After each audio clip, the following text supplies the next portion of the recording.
Hello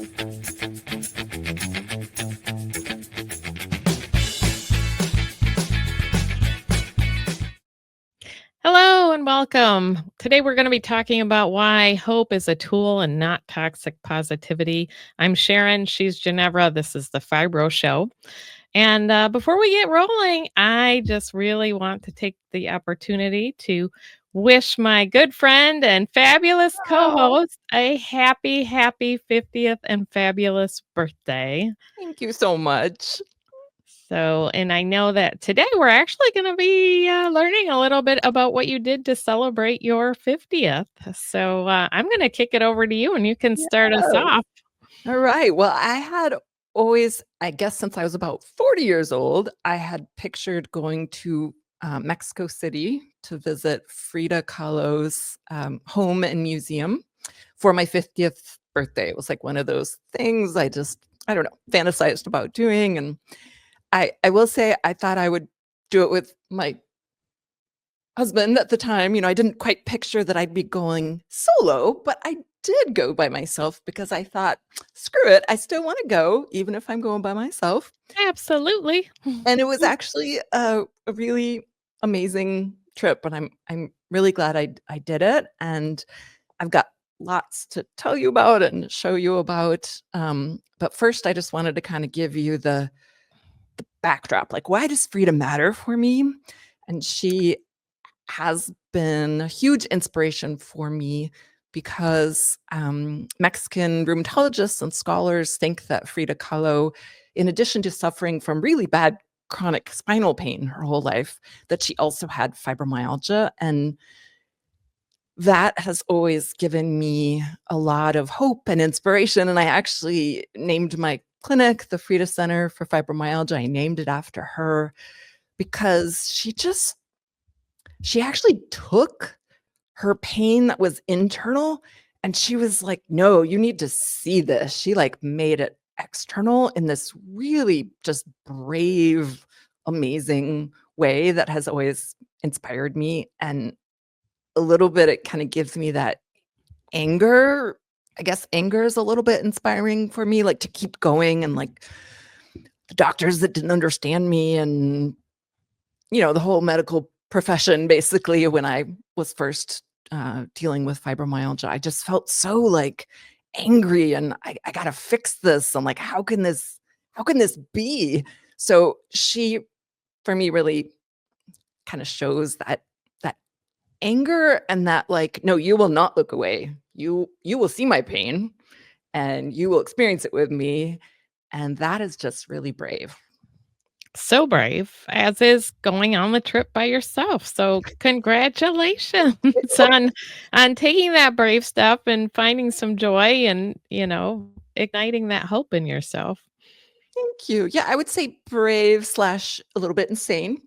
But, that's always kind of the balance there. And I guess I have done more. I went to India and Egypt by myself in 2023, and that gave me some little bit of confidence as far as doing like international travel by myself. Ooh, and there's a topic for a future show, traveling with fibro. Yes. And then international traveling with fibro, which hold the phone. Oh my goodness. So one little funny kind of picture for you to think about is I was, so I don't really drink alcohol very much because I'm kind of a lightweight. It doesn't make me feel good. But I was on the plane. This was the day before my 50th birthday. And I was like, screw it, I'm going to have some alcohol.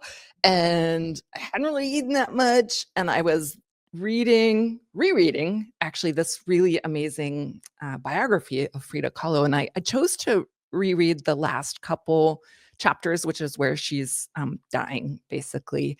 And I just basically wept the whole freaking flight. And I like couldn't stop. It was embarrassing. Like I kept being like, okay, think about something else. Think of, I'm going to watch a little silly movie. I couldn't stop. And I think everybody around me was like, what is wrong with this woman? But I guess that's sort of, I don't know, Frida really like touches my heart. And so somehow I wanted to try to share that with you guys as well. Okay, so this is me There is a park in Mexico City named for Frida Kahlo, dedicated to her, and there's this amazing sculpture of her and Diego Rivera. So this is me hanging out with Frida Kahlo in her park. You look so This happy. I Love it. was happy, and this is her studio. So this is her paints, her actual paints, and her actual paintbrushes. It looks like she just kind of put them down and then left. Even though it was 1953 that she last was painting there. And this is her wheelchair. And this is, you can see there's an easel in front of her with actually one of her paintings. And it's a special easel that goes up and down for being kind of seated versus standing.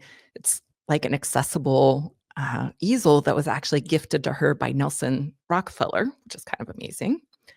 A sit-to-stand easel. Right? I know, which like back then was like Yeah, not a thing, right? I know. again, I'm impressed. so it kind of goes to show she was kind of a rock star even in her. Diego Rivera was like a bigger artist than her when she first got started, but towards the end of her life, she was quite the rock star as well. And now just huge. And she totally is more famous than Diego Rivera, which is interesting. So these are two images from her journal. And so I was actually able to see her like journal pages. And the one on the right is an ode to her foot that was amputated due to illness. And it says, "Feet, what do I need you for when I have wings to fly?" Which is one of my favorite Frida Kahlo quotes. And then on the other side there is actually an image of all the areas of pain that she was dealing with in the last year of her life. And it looks a lot like a fibromyalgia Sure does. image. And the one that really is meaningful to me is that one in her head up there, the arrow into her brain, into her mind. And I think it shows how much she emotionally suffered from. She had a really traumatic, painful life starting from when she was 6. She developed polio and had lifelong pain and weakness in her right foot. And then when she was 18, she was in a really severe accident. She was on a bus rammed by a trolley, and she actually was kind of impaled by this metal rod, and it broke her spine in multiple places. It broke her pelvis. She wasn't expected to survive. She underwent 22 to 32 surgeries, at least 22 on her spine alone in her life, and really dealt with chronic pain and really widespread pain. And this is her kind of one of her most famous painting. It's called The Broken Column. And it's sort of her showing internally the pain that she's suffering with her spine. And then you can't see it as well here, but there's also nails that she has drawn all over her arms, her upper body, her chest, her head, her neck, her hips, all areas where we tend to be really sore in fibromyalgia. So it was actually this painting, along with some of her journal entries. That's why scholars thought that she had fibromyalgia and had chronic pain. And this is the last slide. They had a special exhibit, which was all of her different assisted devices and corsets. She had to spend, after these spinal surgeries, she would spend like months to years in bed, immobilized. And so she had year after year of plaster corsets. She had all these different spine immobilizers. She spent several years of her life in the hospital, and this is actually one of her hospital gowns that she wore, and this is her crutches. And so she actually had wanted to be a doctor, but then when she had this bus accident, she took up painting because she had all this time by herself laying in bed, and she painted herself because that's who was around. And her mom actually put a mirror on the top of her bed so that she could lay in bed and see herself and paint herself. And that is why she painted. She had 200 paintings, and most of those were actually self-portraits. So I like to say that she kind of invented the selfie. Just So, how did seeing all this make you feel?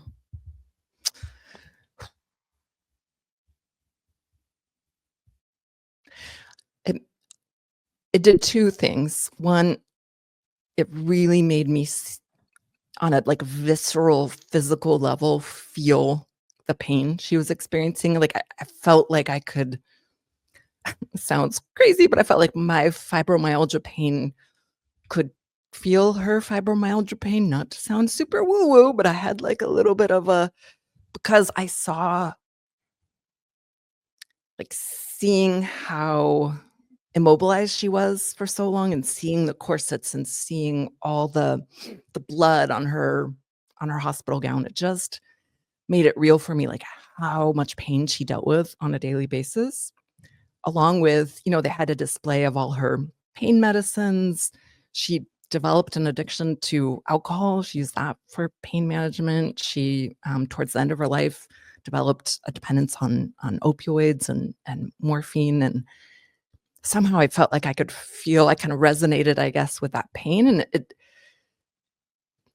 I thought it might kind of discouraged me, but in fact, it sort of encouraged me, because it made me realize, like, God, she felt that pain and she still was like, no, you will see me. Like, she actually took that pain and made it into like medicine. Like, she healed herself, her spirit.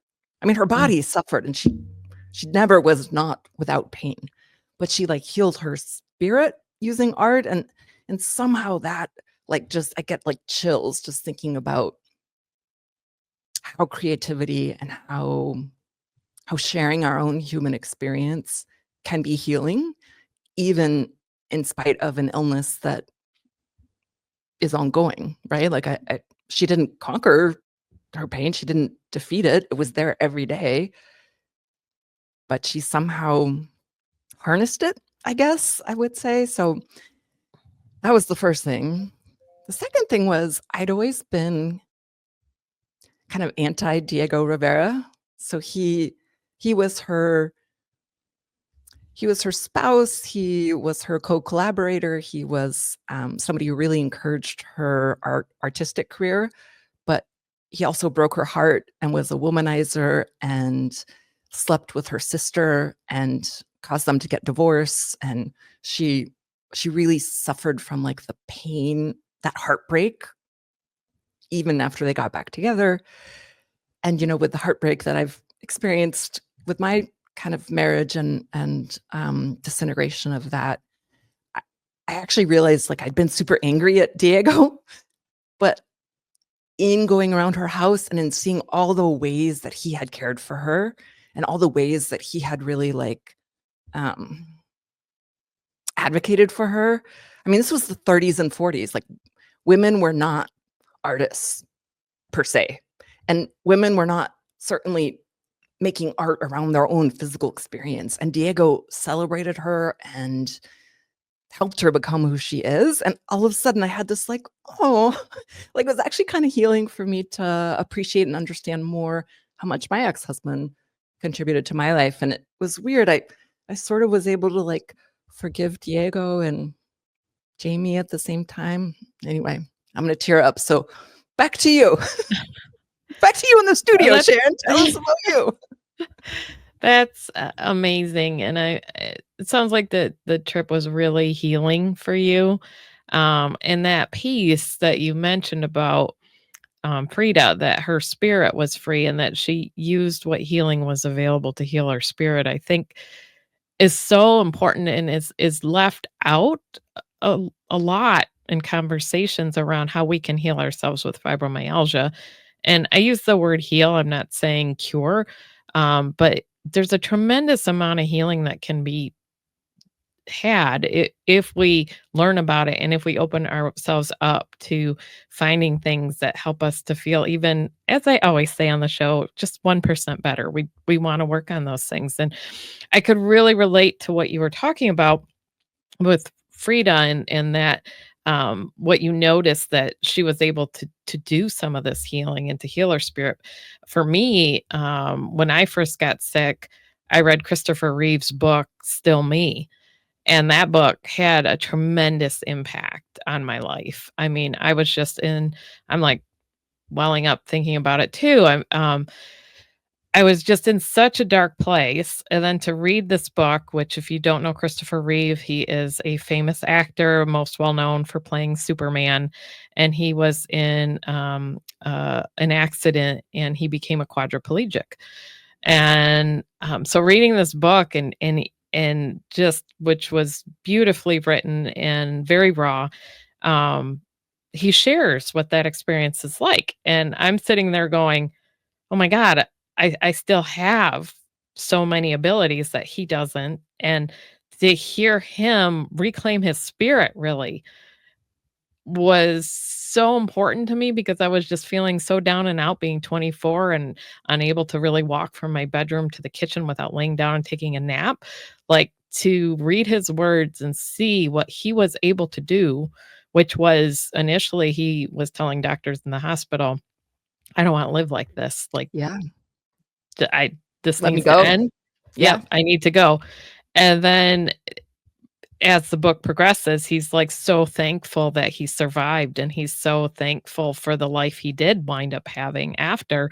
He wrote another book and he went on to do amazing advocacy work for his community with those injuries. Yeah. And it was such an inspiration to me, and I've had just a series of people in my life that I've gotten to witness doing extraordinary things. And one of his quotes that I just love is, a hero is an ordinary person doing things in an extraordinary way. And there's Mm. so many beautiful heroes out there. If you're feeling down and out, you know, fibromyalgia, with whatever state of the world, you name it. Like there's so many reasons which can then compound our fibromyalgia if we're getting down about a lot of things. I think about that. I think about the famous Fred Rogers quote of, look for the helpers. There are always Yes. helpers. And if you look for the helpers, look to them. And that in me was a little bit like you, Ginevra, where you're talking about this anger. Like, I'm so glad I had the anger at being sick, and, not that I'm glad that, my first appointment first several appointments with many doctors were, not helpful ones, which you can hear Infuriating about in and earlier infuriating. episodes.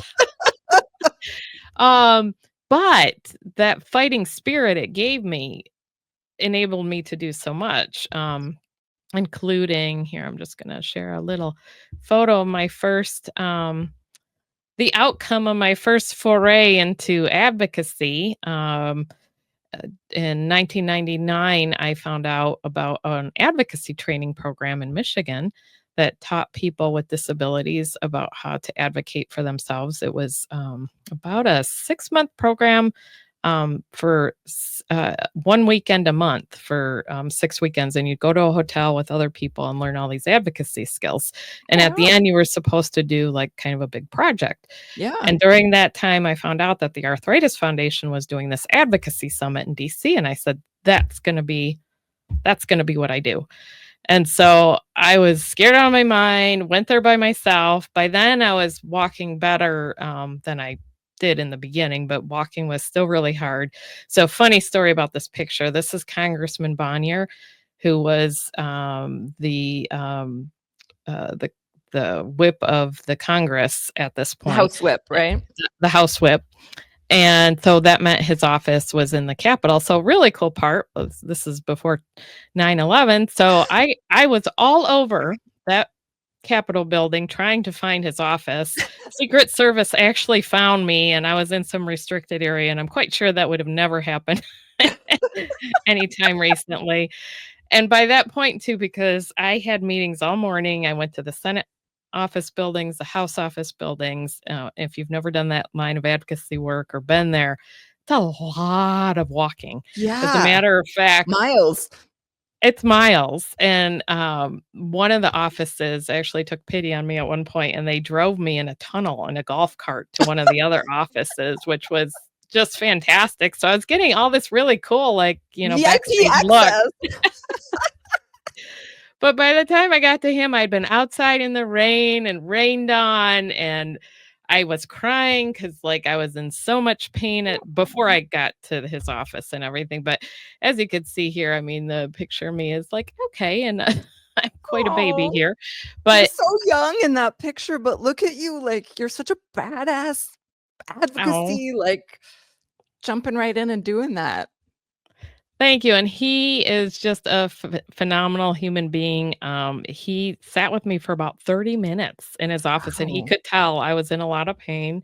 He himself had experience with pain, and we had a long chat about it, took this photo together, and it really then started this whole um, movement for me that, I wanted to do whatever I could do to help people in advocacy. And so um, doing the support group, which I was already doing, and I went there on behalf of the support group to meet uh, Congressman Bonnier and all the other Congress people, and just continuing on in that work. And during that journey, I got to meet other heroes of mine, and so I'm just sharing that because whatever lights you up and gives you that much passion, like I notice I feel better. Like when Yeah. it takes my brain off of all the fibromyalgia things. And so whatever that is for all of you watching the show, we'd love to know what that is for you, first of all. So drop it in the comment because I really enjoy learning what motivates people, um and if Yeah, it's what fires fibromyalgia and you you want up? to get involved, like let us know because Yeah. I'm sure there's volunteer projects we can use your help on. So Well, Sharon has um, been doing you have been doing this advocacy work for 27 pl I mean, this is you a long time ago, doing this, and you've been doing it since then and just continuing to, like, do more and more for the community, so seriously, like, from the bottom of my heart, from the community, thank you for doing that. I think about where I was in 1999, just getting the symptoms of fibromyalgia. Like, I had no idea that out there was my, you know, future dear friend doing advocacy work and going to the Capitol building to talk about advocacy for people with disabilities. And one thing that this made me think of was kind of like what I was alluding to when I said that I was really feeling physically, Frida's fibromyalgia pain. I think the fact that he had had some personal experience with pain made him able to hear you better. Like, I have definitely found that, if people, let's say a doctor has had their own experience with pain or chronic illness or had a family member dealing with fibromyalgia, their ability to, frankly believe you and, want to help, and it's like people that have dealt with chronic pain or are dealing with it, like, we understand each other, we speak the same language. Like, for example, fibro friendly, like, that's a thing that Sharon and I throw around, but I realized, like, normies probably don't know what the heck I'm talking about with that.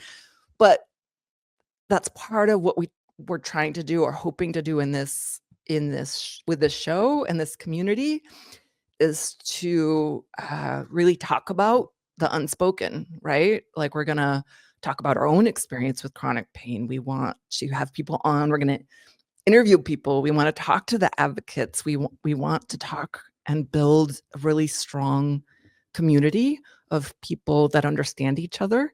And I'm hoping that people might want to maybe learn about Frida Kahlo, and she could be a little bit inspiring in that way, or whoever. Like, the Christopher Reeve book sounds amazing, and I think I really want to emphasize that we're not saying cure. When we say heal, I don't mean cure from fibromyalgia. What I mean like healing the broken spirit that a chronic, difficult to treat illness that has a stigma associated with it comes with. And I think that emotional brokenness is something that I can so relate to, you in 1999 feeling just so physically and emotionally broken, and then trying to find a way to pull yourself out of that, and anger and wanting to help others can definitely be part of what pulls us forward to kind of keep fighting the good fight, and yeah, keep going. Absolutely. Yeah, and a couple things that I was gonna just say about that is, like you were saying, it doesn't necessarily mean that you're getting involved in some big volunteer element outside of your home or anything like that. It's just when we get in such a dark place, it makes any kind of healing just next to impossible. And there's a lot of science on this, which is why I actually became a health coach because uh, it was health coaching was a little bit born out of like positive psychology. There was so much thought leading up to that point of like what's wrong with people and like fixing what's Mm, wrong, and not enough around like, well, what's right with people and what is right? How do we get more of what's right? And we know that when people are in a more hopeful place, that there's greater chances for healing, even if it is just on sort of the spiritual level, which does then often impact the physical as well. absolutely. And what about the other way to think about it is kind of there's sometimes a lot of lifestyle changes, like, for example, dietary changes. Like, hey, okay, my doctor told me, or I read in the fiber manual, maybe reducing dairy could help reduce my inflammation and pain. But when you are so depressed and hopeless, how do you make yourself make that change? It's like near impossible. So you have to find some way to like harness, have that little bit of hope to try to do those things that might help our health to improve. And part of that hope generation is really, I think, part of what we're talking about, right? Like, what is that inspiration that pushes you to like, okay, I'm gonna try this little thing. Maybe it makes me 1% feel 1% better. Like, okay, that's worth it. And yeah, and I want to emphasize that hope is not necessarily being positive. So hopeful people cannot just wish things into existence. For example, an optimistic person, might look at a glass as being half full. A hopeful person asks how they can fill the glass half full. So that's the difference there, and it can be really tricky, certainly Ginevra, you with your story and me with mine, like where you and I are speaking from today to everybody is so different than if we would have had this conversation 20 some years ago. Mhm. And so it's hope is a skill that can be learned and like a muscle that can be developed. And so it's just learning those things, and trying to start to set a few goals for yourself. Maybe just think about things for a little bit and then go back and check in and see like how do those goals sound? Do they seem like something like that resonate? Maybe the goal is I would love to, be able to take a walk with my friend outside, or take my kid to a sporting event. How do I get there? Like what's the first step that I need to do to get there? And you can break that down on your own. If you're really struggling and have the ability, you can reach out to like a psychologist, especially a pain psychologist. You can reach out to a health coach. The health coaches, that's what they thrive on, is helping people make goals manageable. And then practicing these things and knowing that it's going to take time, and surrounding yourself with other people who give you hope, like, I think is really important too, and there's science that show that people do tend to be more hopeful, if they're surrounded, and I realize we can't always pick the people that are around us. For example, family, we're born into those situations, or, you know, on and on and on, reasons why sometimes family, isn't real changeable. So sometimes we need to look beyond family and create some of those friendships. Maybe it's going to a support group. Maybe it's just checking in here with us on a weekly basis, reading the comments below. I love reading the comments. I want to do a shout out today to one that really touched our hearts that we wanted to share with you. So this is from Molly Smith, or at least that's the name in the handle. But heartfelt thanks to you both. Multiple conditions: Sjogren's, fibromyalgia, lichen sclerosis, gastritis, Raynaud's. The list goes on and on. Listening to you ladies chat validates so many feelings. Grieving the loss of my old life, friends fading away, navigating life while aging with chronic illnesses. Sometimes it all becomes overwhelming. Your conversation acknowledges the challenges and that I'm not crazy. Diverting my thinking to what is good in my life is very helpful, and then to decide how to respond in a positive manner. Sometimes it's simple: take 30 minutes or 5 and just rest. Your videos are soothing. I'm so happy to have found them and have watched since your first presentation. The world needs the work you are doing. Thank you. So, Oh, thank you. Sending yes, the thank love back you. out.